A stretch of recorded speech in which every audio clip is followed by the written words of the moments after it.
Welcome to another Telltale Books video. I'm Greg and I'm here to continue my Robert Silverberg project, reading everything I can get my hands on by Robert Silverberg in order of publication.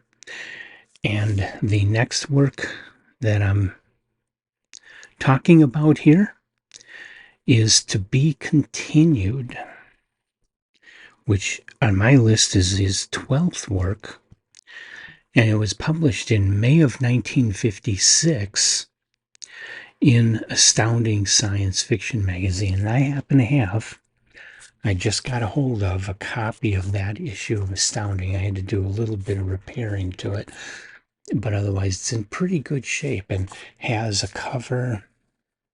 Looks like Van Dongen. Let me check to be sure. Has a cover illustration by Henry Van Dongen, which I'm pretty sure illustrates The Missionaries by Everett B. Cole.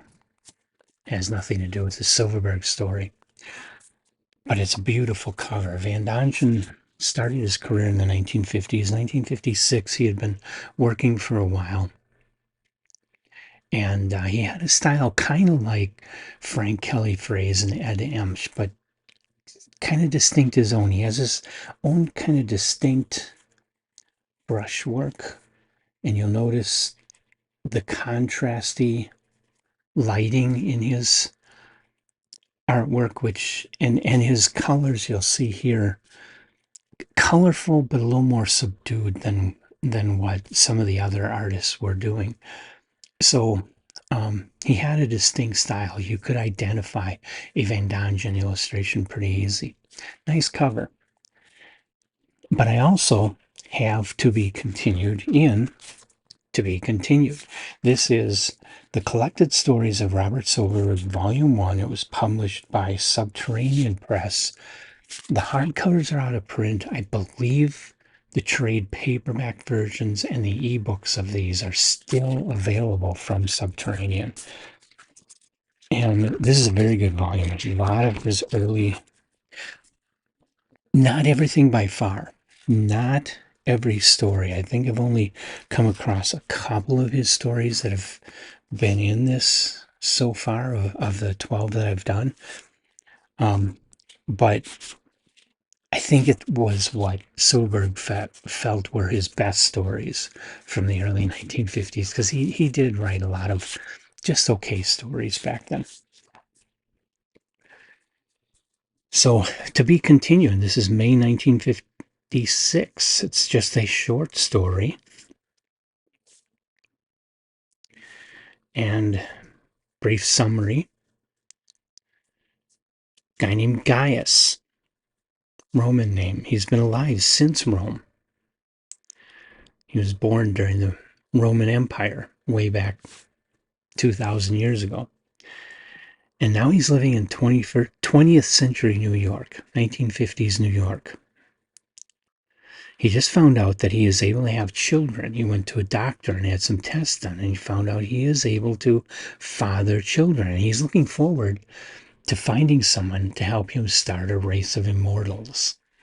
Because he's not necessarily immortal, but he's 2,000 years old, so going to live a very, very, very long time. So he's looking for a suitable mate. And that's the basic point of the story. The ending offers, well, the story offers a couple of twists along the way to the end, both of which are fresh takes on the theme of immortal humans. It's a theme which had been around since it's been around since the Bible, long-lived humans, but I think a lot of science fiction fantasy started being written on that theme in the 1800s. Definitely by the time the pulp magazines came out, you had a lot of immortal human beings, usually as a result of science and the usual problems that immortality brings. But this one brings a fresh take of this guy who wants to start an immortal race on Earth. I don't think I've ever come across a story where it was about an immortal looking for a mate, because it's kind of a contradiction in terms. If you're immortal, why do you need to reproduce? You're going to be here forever. Well, like I say, they're not. This guy isn't truly immortal. He can die. He just hasn't died yet. It's not known exactly how long he's going to live. So he wants to make sure he has others like him continuing. And I think this is the first story I ever came across with that particular theme. And the story was, it's too short to really have much in the way of characterization, but it's a well-written story. It's very good, very enjoyable. And so I do recommend it, especially if you love Robert Silverberg, and especially if you love 1950s science fiction. This story is going to be suited to either of those tastes. I also would recommend it if you just like science fiction in general and you like the shorter forms of science fiction, then I think you're going to at least enjoy this story. I don't think it's a top tale. I don't think it's quite that good. I think Silverberg has much better work to offer us. So it's a little bit below that, but it's definitely recommended to you. So have you read To Be Continued?